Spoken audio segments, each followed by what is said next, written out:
قضيت اللهم اعجل وليك الفرج واجعلنا من عوانه وانصاره. دو مسئلے آپ کی خدمت میں عرض کے واجبات نماز کے حوالے سے، اذان اور اقامہ کے احکام کے بعد واجبات نماز انشاءاللہ العزیز آپ کی خدمت میں ہم عرض کریں گے دو مسئلے۔ پہلا مسئلہ یہ ہے کہ واجبات نماز کی تعداد 11 ہے۔ ہمیں پتہ چلنا چاہیے اور ہمیں معلوم ہونا چاہیے کہ نماز میں کون کون سی چیزیں واجب ہیں اور کون کون سی چیزیں مستحب ہیں اور کون سی چیزیں مثلا مکروہ ہیں۔ ضروری چیزیں یہ ہے کہ واجبات اور مستحبات جدا جدا پتہ ہونا چاہیے۔ اکثر ہم نماز میں یا واجبات انجام دیتے ہیں یا مستحبات۔ اب یہ نماز گزار کو پتہ ہونا چاہیے کہ میں مثلا پہلے سجدے سے اٹھنے کے بعد آپ پڑھتے ہیں استغفر اللہ یہ واجب کی نیت سے پڑھتے ہیں یا مستحب کی نیت سے۔ رکوع کے بعد مثلا آپ پڑھتے ہیں سمع اللہ لمن حمدہ واجب کی نیت سے پڑھتے ہیں یا مستحب کی نیت، یہ چیزیں معلوم ہونا چاہیے۔ اس لیے ضروری ہے کہ واجبات کا بھی پتہ ہو اور مستحبات کا بھی پتہ ہو۔ تو واجبات نماز 11 ہیں۔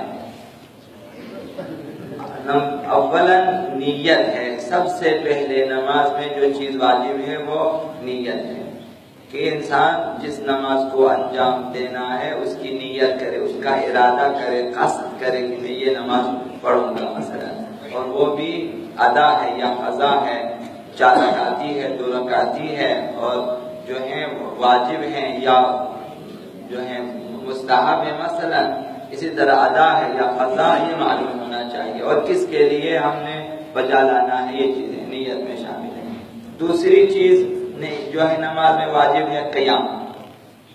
تکبیرۃ الاحرام کہتے وقت بھی قیام واجب ہے۔ جب آپ جو ہے حمد و سورہ پڑھ رہے ہوں اس وقت بھی قیام واجب ہے۔ جب آپ رکوع میں جا رہے ہوں تو قیام واجب ہے۔ جب آپ رکوع سے اٹھیں گے تب بھی ایک قیام واجب ہے۔ یہ 4 قسم کے قیام ہیں واجب ہیں۔ اور اس کے بعد تیسرا واجب تکبیرۃ الاحرام ہے کہ نیت کے بعد آپ تکبیرۃ الاحرام پڑھیں گے، ایک اللہ اکبر آپ پڑھیں گے، یہ بھی واجب ہے۔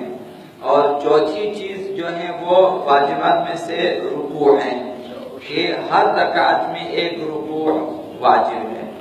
اور 5واں واجب 2 سجدے ہیں، ہر نماز میں 2 سجدے واجب ہیں، ہر رکعت میں 2 سجدے واجب ہیں۔ اور چھٹی چیز قراءت ہے۔ قراءت پہلی 2 رکعتوں میں حمد، ایک بار سورہ حمد اور پھر کوئی اور سورہ واجب ہے کہ انسان پڑھے، یہ قراءت ہے، پہلی رکعت میں بھی دوسری رکعت میں بھی۔ اور جو ہے تیسری یا چوتھی رکعت میں انسان کی مرضی ہے کہ سورہ حمد پڑھیں یا تسبیحات 4 پڑھیں، اس کی مرضی ہے۔ تو یہ قراءت واجب ہے۔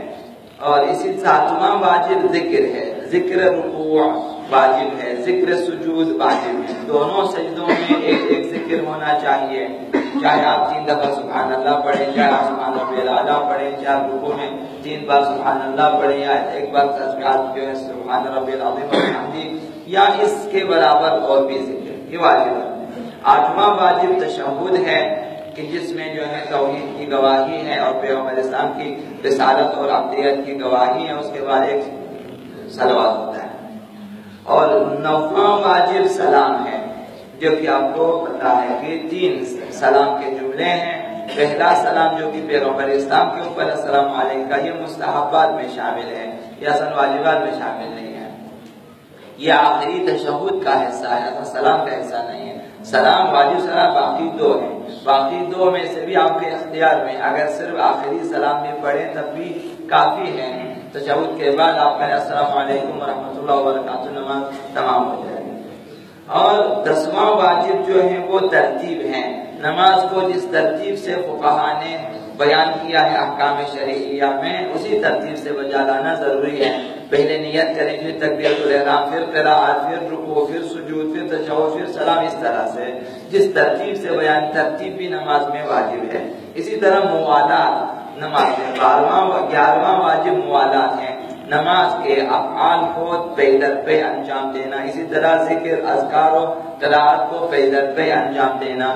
نیت کریں تو اس کے بعد تکبیر الاحرام تک وقفہ نہ ڈالیں، نیت کے فوراً بعد تکبیر الاحرام، تکبیر کے بعد آپ قراءت میں وقفہ نہ ڈالیں کہ تھوڑی دیر آپ رکے رہیں، کہ وقفہ پیدا ہو جائے، کہ وہ نماز کا حصہ شامل نہ ہو جو پہلے آتا ہے۔ تو تکبیر کے فوراً بعد قراءت شروع کریں اور قراءت کے فوراً بعد رکوع میں جائیں، تو موالات ضروری ہے 11واں واجب۔ تو انشاءاللہ ان کی وضاحت آگے آئے گی۔ دوسرا مسئلہ ہے کہ نماز کے واجبات میں سے بعض رکن ہیں اور بعض غیر رکنی ہیں۔ واجبات دونوں ہیں، وہ بھی واجب، یہ بھی واجب، وہ رکن ہے، یہ غیر رکن ہے۔ واجبات رکنی ان واجبات کو جو ہے کہا جاتا ہے جنہیں آپ بھولے سے بھی کم کر دیں یا زیادہ کر دیں نماز باطل ہو جائے گی۔ مثلا تکبیر الاحرام آپ بھول جائیں تب بھی نماز باطل ہے، آپ جان بوجھ کے 2 دفعہ پڑھیں زبردستی تب بھی نماز باطل ہو۔ اسی طرح رکوع بھول جائیں تب بھی نماز باطل، اور اگر آپ جو ہے جان بوجھ کے کم کر دیں تب بھی باطل، بھولے سے زیادہ ہو جائے تب بھی باطل، اسی طرح سے۔ تو یہ نماز جو ہے واجبات رکنی کچھ اس طرح سے ہیں، اور بعض واجبات غیر رکنی ہیں، صرف واجب ہیں اور واجب ہیں لیکن رکن نہیں ہے۔ رکن نہیں ہے کا مطلب یہ کہ اگر بھولے سے کم ہو یا زیادہ ہو نماز باطل نہیں ہوگی۔ تشہد واجب ہے، اگر آپ بھول جاتے ہیں نماز ختم ہو جائے گی، آپ کی نماز باطل نہیں ہوتی، نماز کے بعد آپ اس کی قضا بجا لائیں گے۔ اسی طرح سے جو ہے ذکر سجود، ذکر رکوع جو ہے یہ آپ بھول بھی جائیں تو نماز باطل نہیں ہوتی، جان بوجھ کر اگر کم کر دیں تو نماز باطل، ورنہ باطل ہے۔ تو واجبات رکنی اور غیر رکنی میں یہی فرق ہے۔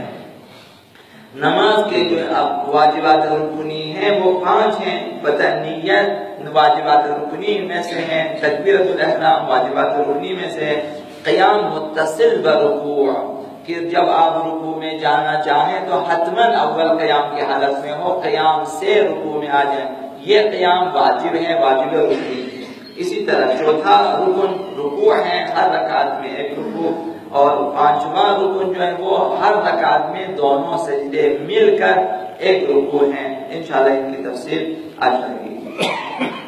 حضرت لقمان نے اپنے بیٹے سے فرمایا یا بنی لا یکن التیک حق یسمن کا، بیٹا جو ہے ایسا نہ ہو کہ مرغا تجھ سے زیادہ ہوشیار اور زیرک ہو، مرغا ہے وہ تجھ سے زیادہ ہوشیار ہو، وَأَكْثَرَ مُحَافَظَةً عَلَى الصَّلَوَاتِ، اور نمازوں کے بارے میں، نمازوں کے اوقات کے بارے میں تجھ سے زیادہ وہ حفاظت کرنے والا ہو۔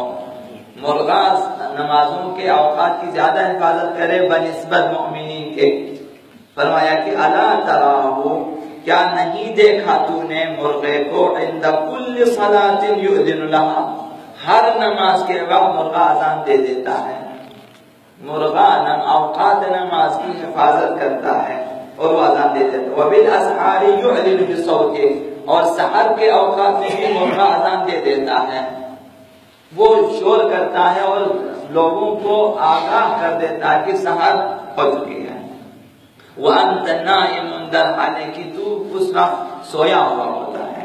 تو لہذا مومنین کے لیے چیلنج ہے کہ جو بھی مثلا جوانوں سے عرض ہے کہ ایک مرغے کا مقابلہ کریں صبح کے اٹھنے میں، یعنی اگر آپ مرغے سے پیچھے رہ جائیں پھر آپ کس قسم کے جوان ہیں؟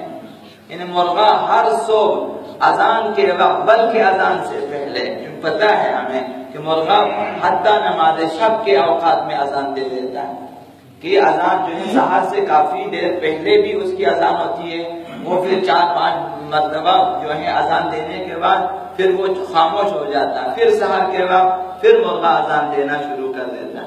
تو نوجوانوں کے لیے مثلا یہ چیلنج ہے کہ اگر مقابلہ کرتے ہو صبح کے اوقات میں مرغے کے ساتھ مقابلہ کریں کہ دیکھیں وہ آپ سے پہلے نہ اٹھیں، ایسا ہونا چاہیے کہ آپ پہلے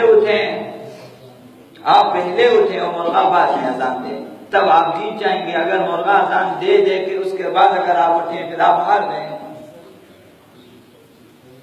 حضرت سعدی نے فرمایا ہنگام سفیلدم خروس سحری دانی کی چلا ہمی کنت نو حگری. تجھے پتا ہے کہ سحر کے اوقات میں مرغا اذان کیوں دیتا ہے, اتنا شور کیوں کرتا ہے؟ یعنی کہ نمودن در آیینه صبح کز عمر شبی گذشت و تو بے خبری. مرغا اذان دے کے چیختا ہے کہ اے بے خبر تمہاری عمر میں ایک رات کم ہو گئی ہے اور تو ابھی تک سویا ہوا ہے, تو بے خبر ہے. ایسا نہ ہو کہ مرغا ہم سے زیادہ زیرہ ہو.